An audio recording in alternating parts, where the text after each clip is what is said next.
Thank you for spending some time with us here on Retiring Well. We sure love you watching us here on the show.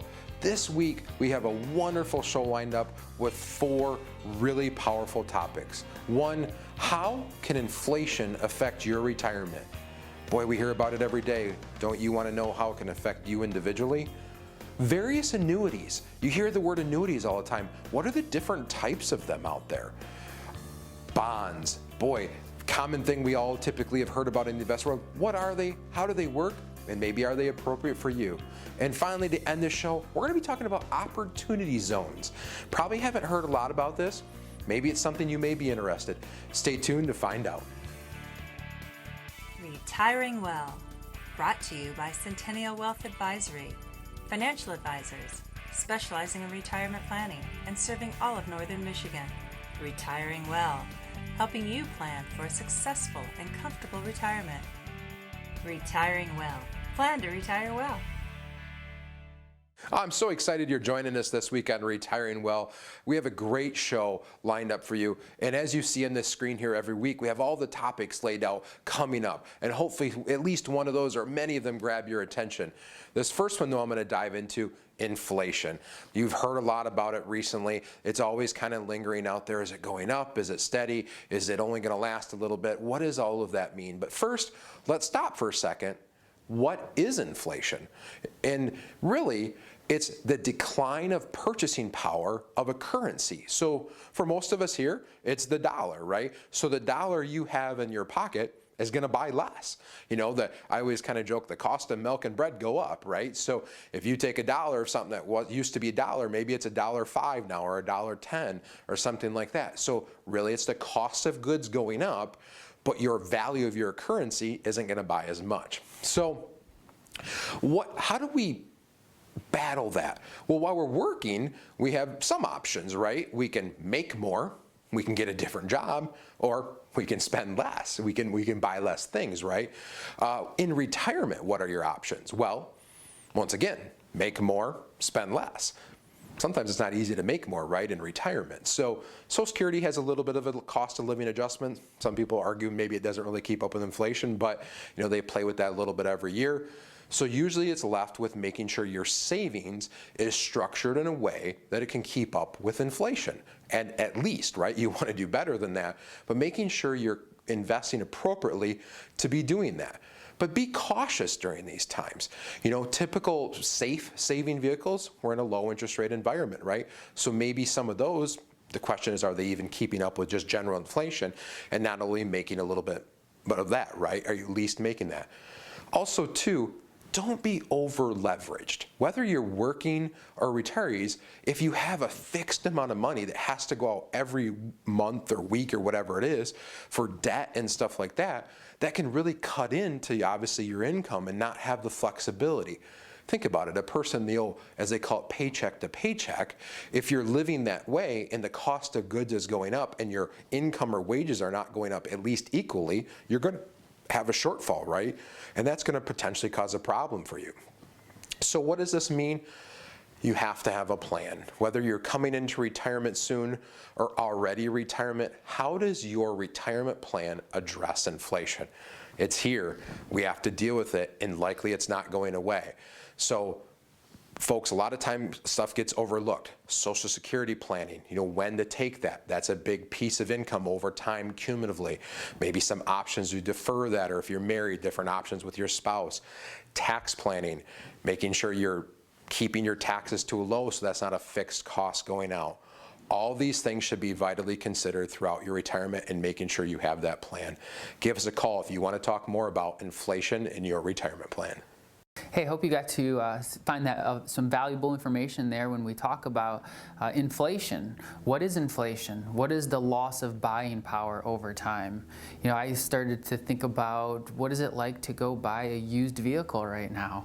What is the cost? How far does your money go right now when you compare that to just a couple years ago when you would go to buy a used vehicle? I had a story of a friend just this past weekend where he was telling me that he was at a motocross event and he had this old little dirt bike, and he just thought, you know what? I think it's time. My kid has outgrown this. I'm just going to put, $600 on it.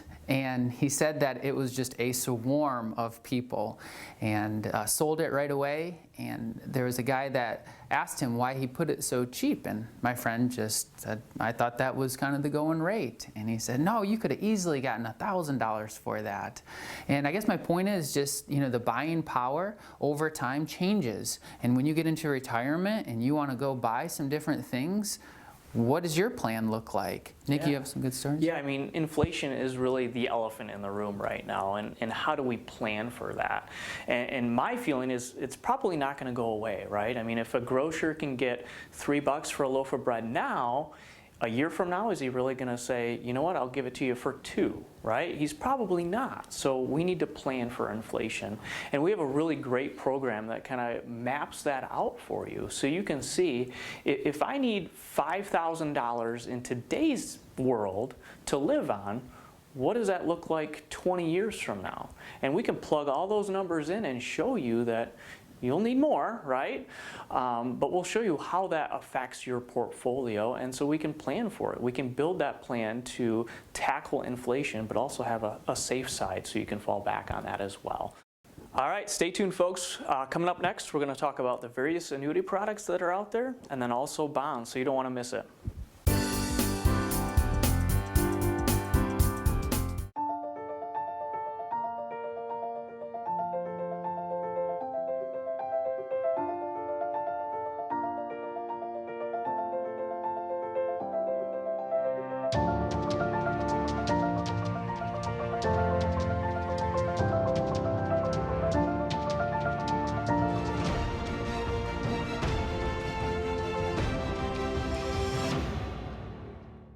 Hi, my name is Jack Klunder, and I am a financial advisor with Centennial Wealth Advisory. I work out of our Cadillac office, and we specialize in retirement planning. We take a very holistic approach.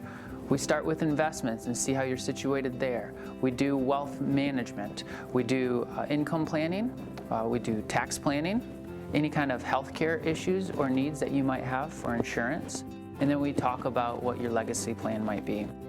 So if you are nearing or in retirement and you have questions that you want to go over, please give the number on the screen a call, and we can have and set up a free, no obligation consultation.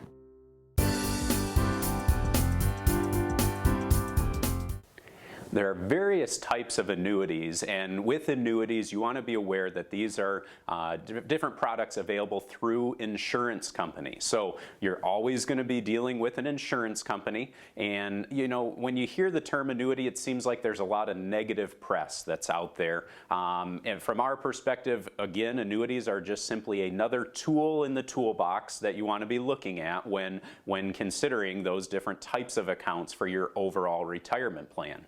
So the first one to talk about is an immediate annuity. An immediate annuity is simply a plan where you give the insurance company money, a lump sum of money, and they're instantly going to pay you out an income stream, likely based on your lifetime or based on a period of years. So the one thing you want to be careful of, or the big disadvantage that you can see with an immediate annuity where you're taking a lifetime income, is that if you were to pass away early on, the insurance company would keep that money. So may not be the best fit for you if you have a family or someone that you want to leave those assets behind to. But if not, it may be something to consider.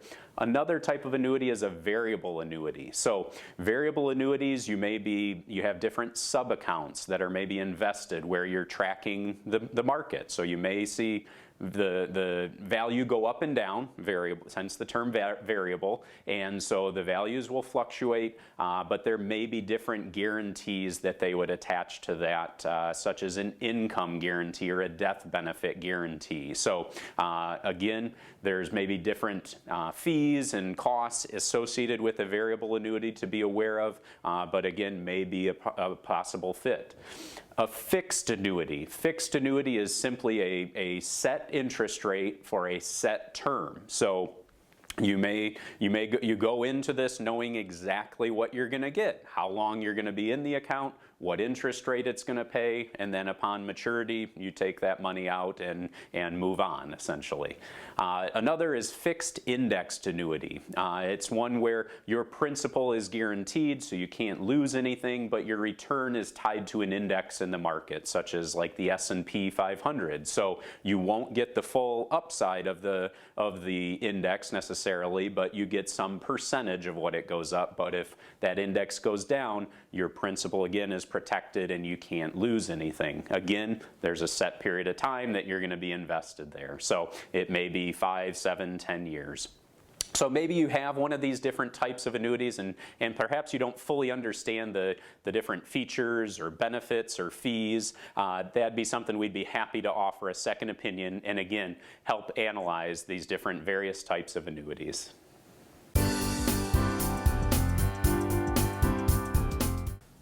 During a market downturn, people tend to panic. That's a natural reaction to seeing your retirement savings decline right in front of your eyes.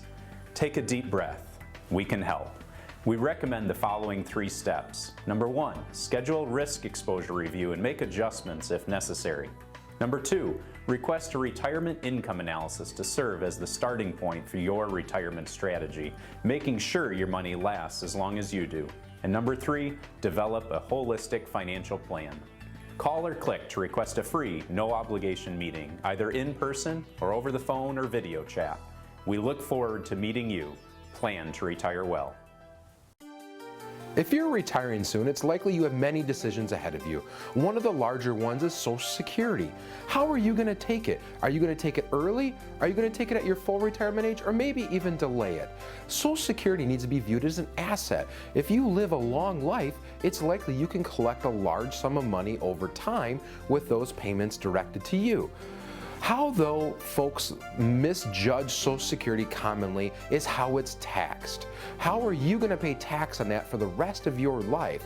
And it's important to factor that in when to take it. And also paired with your other assets you may have, it may make great differences as well. If you don't have a Social Security tax plan built into your retirement, it's extremely important and could cost you thousands over your lifetime if done improperly. We would love to sit down with you here at Centennial Wealth Advisory and talk through what that looks like on a larger scale and see if we can help you have a successful retirement.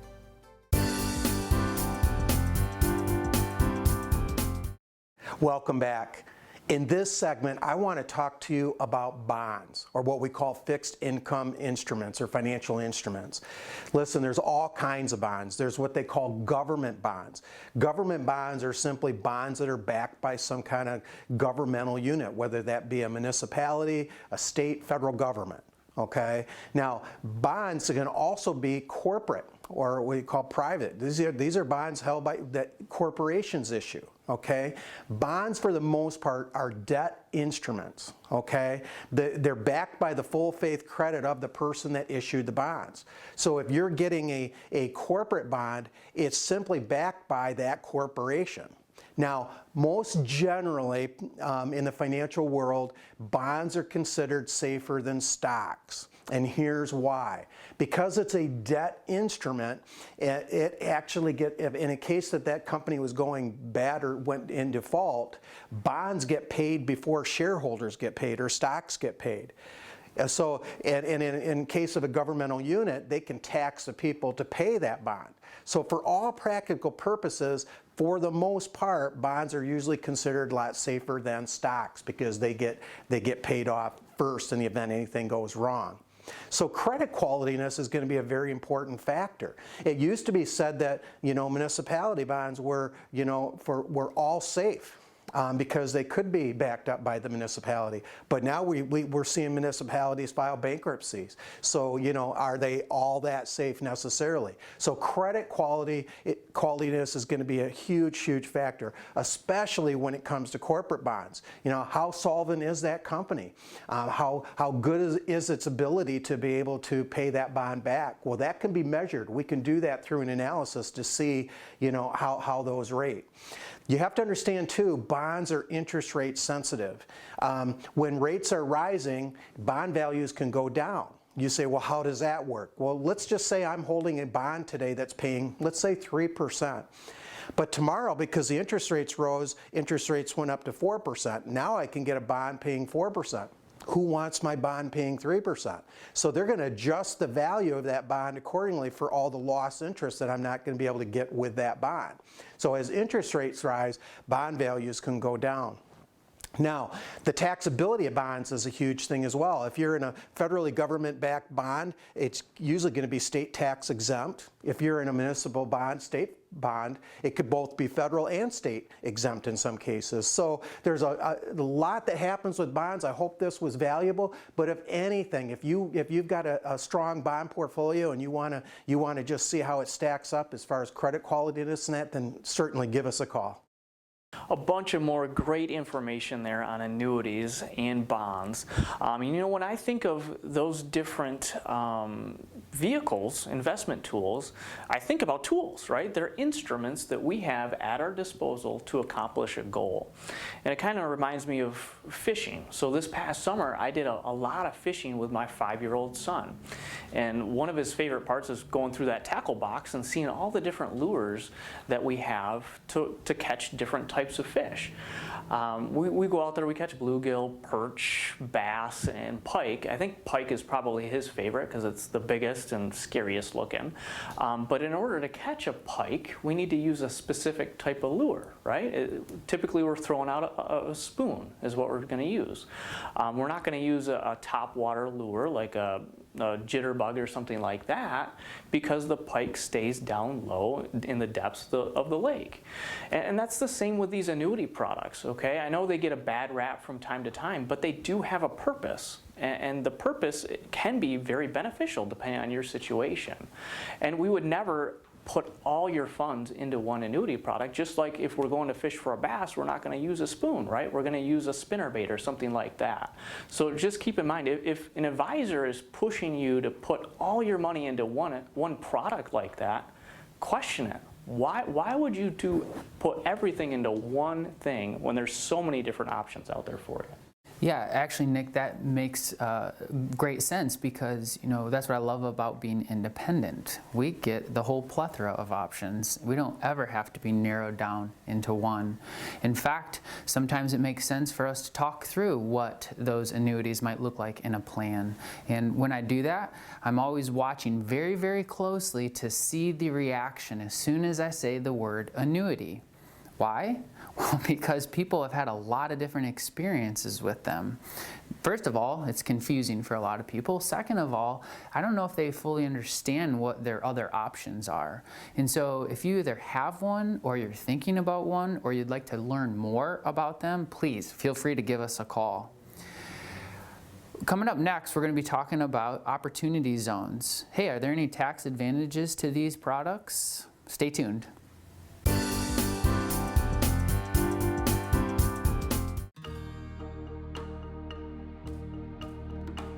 Christ Hope is a ministry that works in 7 countries in sub-Saharan Africa. And we're focused on AIDS-affected orphan and vulnerable kids. And the first time I went to Africa, I remember holding a little boy named Joma.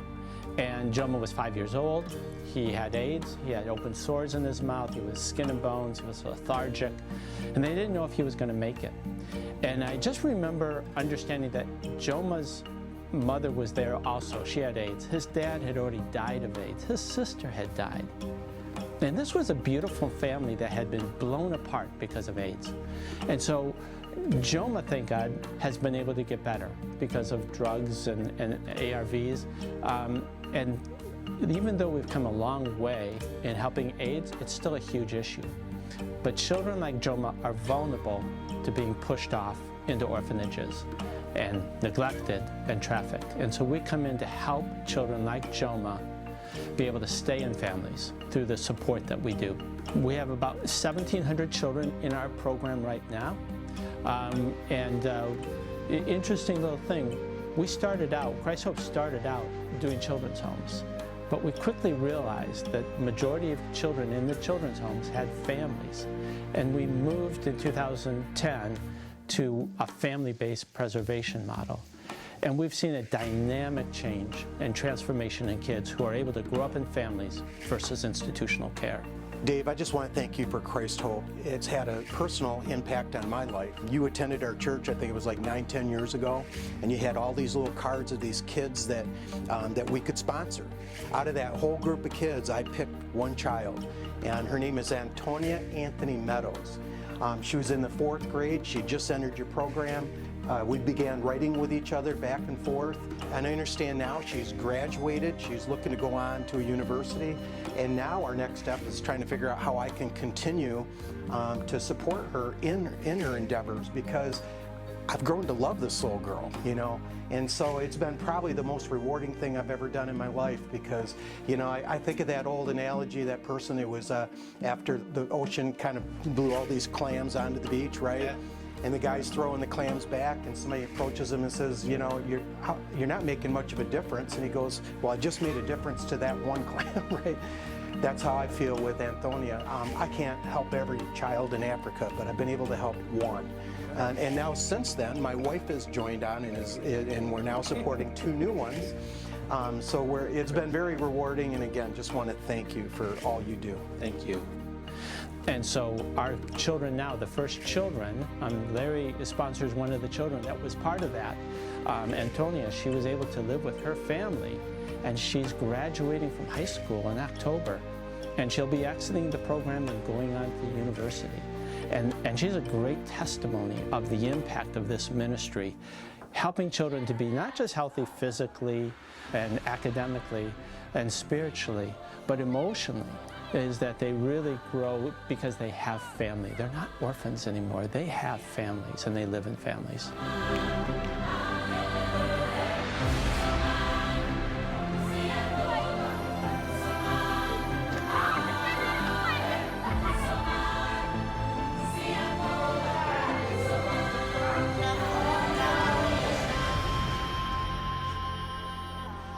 Yeah, and I just really want to thank Centennial Wealth. Thank you so much for believing in us and being a partner with us and supporting us in this. This is huge and has a great impact directly to the kids in our program. So thank you.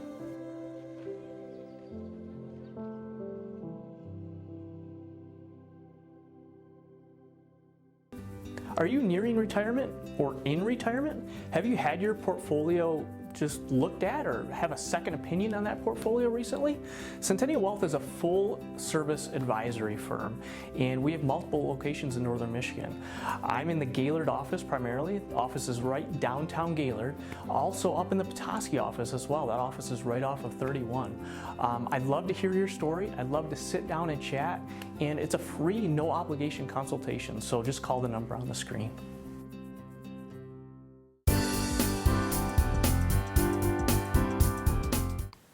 Have you ever heard about opportunity zones? Well, they can be a huge tax advantage and possibly a good investment instrument if you understand what they're about. First of all, let's just say you sold some tangible property.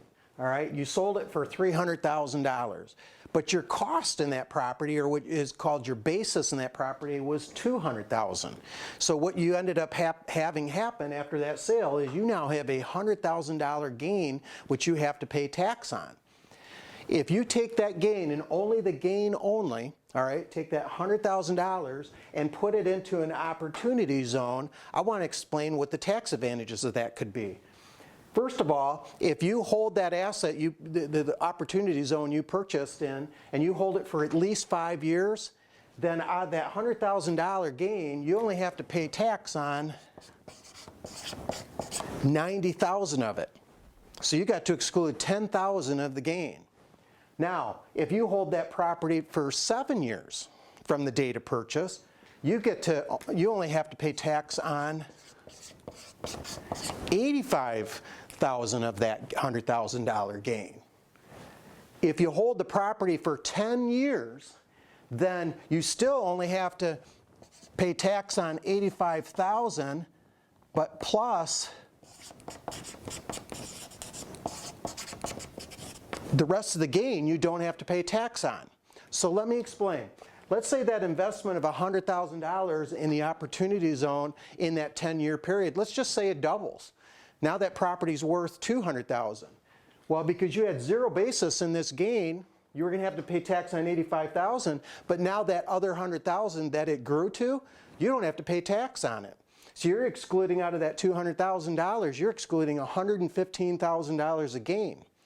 Pretty interesting, right? Now, the one caveat to this is that by the year 2026, the tax on that $85,000 gain, the tax has to be paid in that year. Don't tell me why they set it up that way, but that's basically when they wanted to do it. Now, what constitutes an opportunity zone? If you just Google opportunity zone opportunities, you're going to find all the areas that the government has designated as an opportunity zone area. They're usually distressed places with a lot of old buildings, and they're trying to encourage investment in raising the standard of living in those areas. So encourage you to Google that. There's funds out there that basically have diversified properties within them that you can invest in. But if it's something you'd be interested in, want to learn more about, just give us a call. We'd be glad to talk to you about it. Hey, I hope you got to see another tool that we use in our tax planning arsenal. Larry did a nice job going through all the different options that you have with potentially an opportunity zone. So let's paint the picture of why that might be a situation you might find yourself in. So I have a client that has been doing a really good job building up this rental portfolio.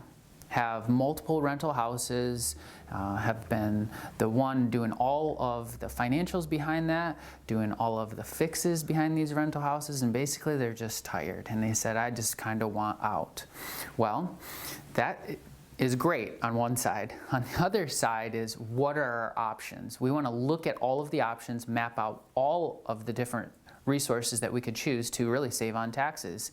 If you know the tax bracket, big money out of a tax bracket is big percentages. And so a lot of times you're looking for opportunities to take small chunks out over a long period of time.